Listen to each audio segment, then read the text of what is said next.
नमस्कार दोस्तों, आप सभी का मेरे चैनल प्राचीन ज्ञान पर स्वागत है। बोले जय श्री राम, जय हनुमान, जय बागेश्वर धाम। आज हम आप लोगों के लिए माता सीता की एक ऐसी अनमोल कथा लेकर आए हैं जिसको आप सभी भक्तों को बहुत ही ध्यान से सुनना चाहिए, क्योंकि इस कथा के माध्यम से मैंने आप सभी लोगों को क्या बात बताने का प्रयास किया है कि आखिर माता सीता ने अपने समय में ऐसा कौन सा घोर पाप किया था जिनकी वजह से उन्हें भगवान श्री राम से दूर रहकर जंगल में रहना पड़ा। तो चलिए देर न करते हुए इस कथा को शुरू करते हैं। तो बोलिए जय श्री राम। और हाँ मेरे प्यारे मित्रों, इस वीडियो को लाइक और शेयर जरूर करें। माता सीता की स्टोरी कई चैनल पर आपको मिल जाएगी, लेकिन मित्रों माता सीता का सही वर्णन मेरे चैनल प्राचीन ज्ञान पर ही मिलेगी। आपको नहीं पता होगा कि माता सीता से ऐसा कौन सा घोर पाप हुआ था। जरा ध्यान से सुने क्यों माता सीता को प्रभु श्री राम से अलग होकर वाल्मीकि के आश्रम में रहना पड़ा। आप सभी भक्तों से आग्रह है कि इस कथा को आधा अधूरा छोड़कर न जाए। हमारे प्रभु श्री राम का अनादर न करें। भगवान श्री राम सब पर नजर बनाए रखते हैं।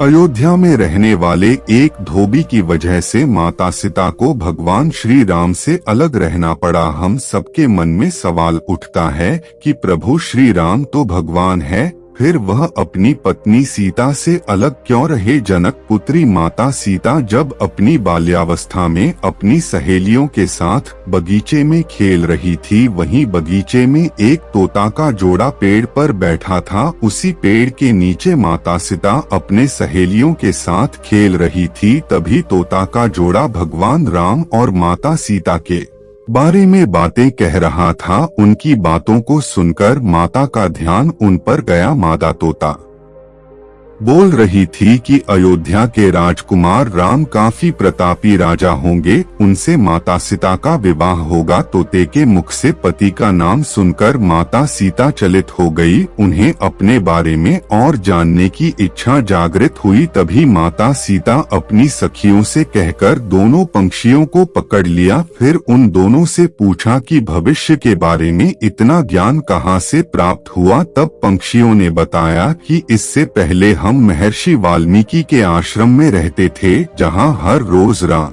और सीता के जीवन के बारे में बताया जाता है, इसलिए हम दोनों को हर चीज कंठस्थ हो गई है। सीता जी ने पंछियों से कहा कि जिस जनक पुत्री सीता की तुम दोनों बात कर रहे हो वह मैं ही हूँ। मुझे मेरे और राम के बारे में और भी बातें जाननी है। तब नर तोता ने कहा कि हे सीता, आपका विवाह अयोध्या के राजा दशरथ के ज्येष्ठ पुत्र राम के साथ विवाह होगा और आपकी जोड़ी तीनों लोकों में सबसे अद्भुत होगी। सीता जी सवाल पूछती रही और दोनों तोता जवाब देते रहे। सीता जी ने कहा कि जब तक मेरा विवाह नहीं हो जाता तुम दोनों मेरे साथ राजमहल में रहोगे और तुम दोनों को वहां सारी सुख सुविधा मिलेगी। सीता जी की बात सुनकर तोता का जोड़ा घबरा गया।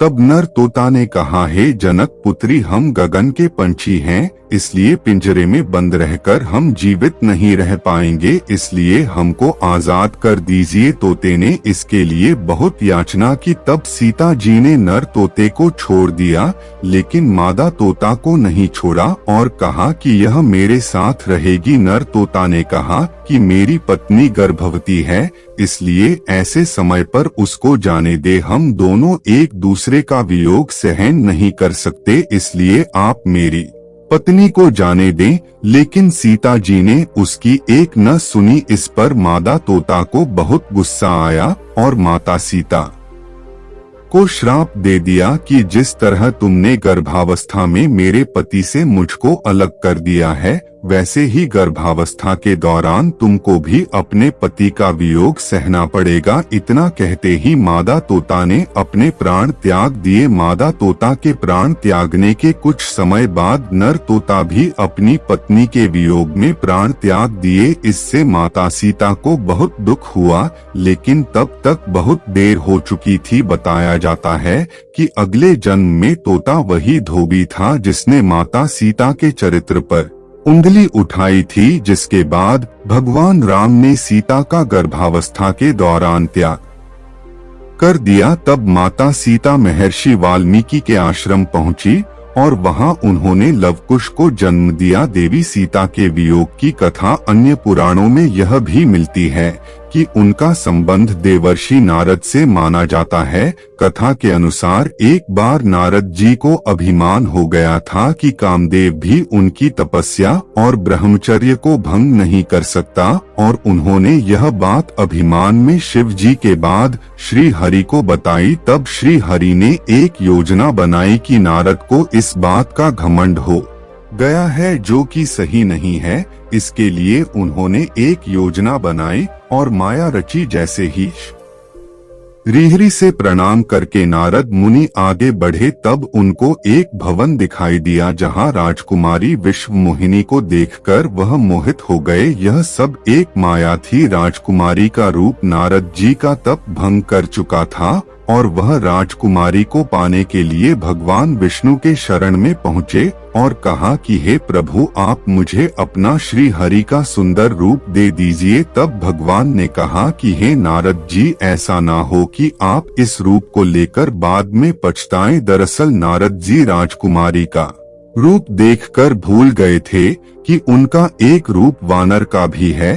तब उन्होंने वही रूप नारद जी को दे दिया। जब नारद जी राजकुमारी के स्वयंवर में पहुँचे तब पूरी सभा बंदर वाले मुख को देखकर हंसने लगी और राजकुमारी ने भी मुख को देखकर वरमाला नहीं पहनाई। तब नारद जी ने सोचा कि आखिर सभी मुझे देखकर हंस क्यों रहे हैं और राजकुमारी ने मुझे माला क्यों नहीं पहनाई। तभी भगवान विष्णु सभा में पधारे और राजकुमारी ने उनको माला पहना दी। तब उन्होंने पानी में अपना मुख देखा और वानर वाला मुख देखकर क्रोधित हो गए और क्रोध में उन्होंने भगवान विष्णु को श्राप दे दिया कि जिस तरह से मैं स्त्री के लिए तड़पता हूँ, आप भी पृथ्वी पर स्त्री वियोग का सामना करेंगे। जब माया का प्रभाव खत्म हुआ तो नारद जी को अपनी गलती का एहसास हुआ और उन्होंने क्षमा मांगी। तब भगवान राम और माता सीता को वियोग का सामना करना पड़ा। आप सभी मित्रों को माता सीता की कथा अच्छा लगी हो तो कमेंट में जरूर लिखें। जय सीताराम, जय हनुमान, जय बागेश्वर धाम। आप सभी भक्तों को यह कथा सुनने के लिए बहुत बहुत धन्यवाद और हमारे आगे आने वाली कथा को आप इसी तरह से मन लगाकर सुनते रहे।